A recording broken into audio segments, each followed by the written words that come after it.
Now it's time for On Point, where we speak to experts to delve deeper into the biggest news stories in the spotlight right now. Countries where COVID-19 vaccines have been widely distributed are suffering from fresh surges in the number of new infections. Depending on what expert you listen to, this is either a puzzling phenomenon or was to be expected. Now, advocates of the latter point of view often point to it being a consequence of the more transmissible Delta variant, which has become the dominant strain around the world. For more on the resurgence of COVID-19 in developed countries with high vaccination rates, we are joined by Ben Cowling, Chair Professor of Epidemiology at the University of Hong Kong. Professor Cowling, good morning.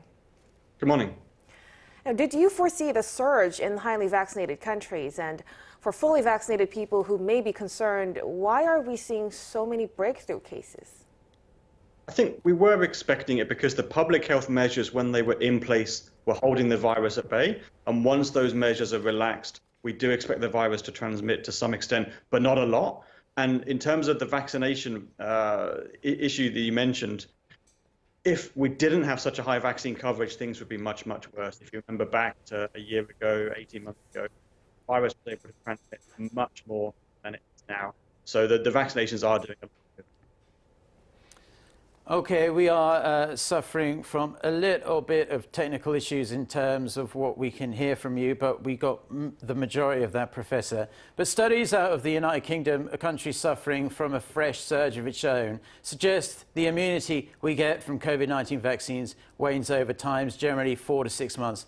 Does this mean that everyone is going to have to get booster shots twice a year for an as yet undetermined period of time?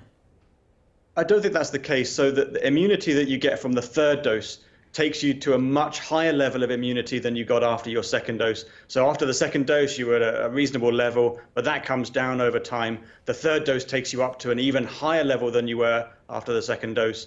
That is going to wane over time as well, but not as quickly. So maybe annual boosters, but we'll have to see. Maybe the fourth dose is going to take you to an even higher level than the third dose, and so we'll need them less frequently in the future. We don't know yet. Let's wait and see. And Professor, the widely held notion is that vaccinated people clear the virus more quickly if they catch it.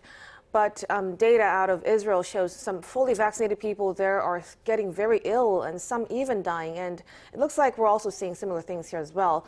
To people not yet vaccinated or those skeptical about potentially having to take a booster shot every 6 months, what would you say to put their mind at ease? Well, as we know, vaccination reduces the risk of infection, reduces the risk of getting more serious disease if you do get the symptoms of COVID, and it does also reduce the viral shedding and the contagiousness of people. So it's really, really important. The fact that some people are still getting severe disease even after being double jabbed is unfortunate, but it would be much, much worse if there wasn't such a high vaccination rate. So we have a lot of very compelling evidence that vaccines are doing an enormous amount of good, saving a lot of lives. And for people who have not yet been vaccinated, I would really strongly urge them to consider going to get vaccinated so they can also be protected against the worst side of this disease. Now, finally, some researchers out there are saying we're in a kind of evolutionary arms race with COVID-19. Do you think rolling back restrictions like we're seeing here in South Korea, not entirely sure what's happening in Hong Kong right now, but while most of the world's population remains unvaccinated, risks the potential of more transmissible and potentially more virulent variants emerging? And as a sub-question to that, some would argue the vaccines themselves are forcing the virus to get much more creative and mutate faster. Well, the virus will change in response to levels of immunity in the population. And if you think about where the previous variants came from, the alpha, beta, gamma, delta, all of those arose from populations that had a high level of natural infections, and the virus was still circulating, and the delta particularly was from India. So I don't think it's uniquely a situation with vaccine. It's a situation we have to face when there's a virus circulating in populations that have higher levels of immunity. But I don't think we have a lot of choice right now.